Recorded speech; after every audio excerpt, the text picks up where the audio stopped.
आज लोकसभा चुनाव हुए तो एनडीए को 20% सीटों का नुकसान। एक सर्वे में आए चौंकाने वाले आंकड़ों से उड़ी बीजेपी की नींद। जानिए किन राज्यों की सीटों पर लटक रही तलवार। लोकसभा चुनाव में भारतीय जनता पार्टी के नेतृत्व वाला एनडीए सत्ता में वापसी करने के लिए रणनीति बनाने में जुटा है। इस बीच एक सर्वे में चौंकाने वाले आंकड़े सामने आए हैं।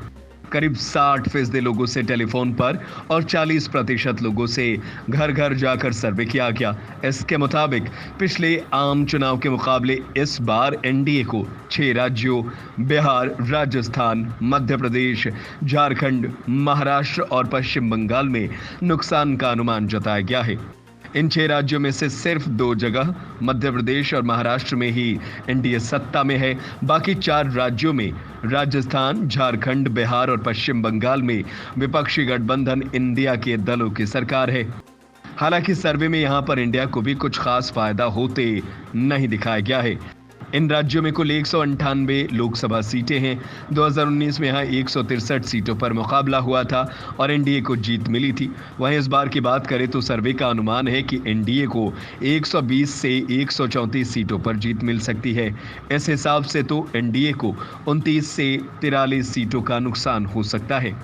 सर्वे के मुताबिक राजस्थान में एनडीए को 20 से 22 सीटें, मध्य प्रदेश में 24 से 26 सीटें, महाराष्ट्र में 1 से 2 सीटें, बिहार में 22 से 24 सीटें, पश्चिम बंगाल में एनडीए को 16 से 18 सीटों और झारखंड में 10 से 12 सीटें मिलने का अनुमान है। सर्वे के मुताबिक राजस्थान में इंडिया को 2 से 3 सीटें, मध्य प्रदेश में 3 से 5 सीटें, महाराष्ट्र में 15 से 19 सीटें, बिहार में 16 से 18, पश्चिम बंगाल में एनडीए को 23 से 27 सीटें और झारखंड में 2 से 4 सीटों पर जीत मिलने का अनुमान है। इनमें से सिर्फ 2 राज्यों में ही एनडीए की सरकार है, मध्य प्रदेश और महाराष्ट्र। 2019 के लोकसभा चुनाव के दौरान मध्य प्रदेश में कांग्रेस की सरकार थी और कमलनाथ मुख्यमंत्री थे। राज्य की 29 सीटों में से एनडीए ने 28 पर जीत हासिल की थी। वहीं महाराष्ट्र में शिवसेना के साथ बीजेपी गठबंधन में थी और एनडीए ने 48 में से 41 सीटें जीती थी।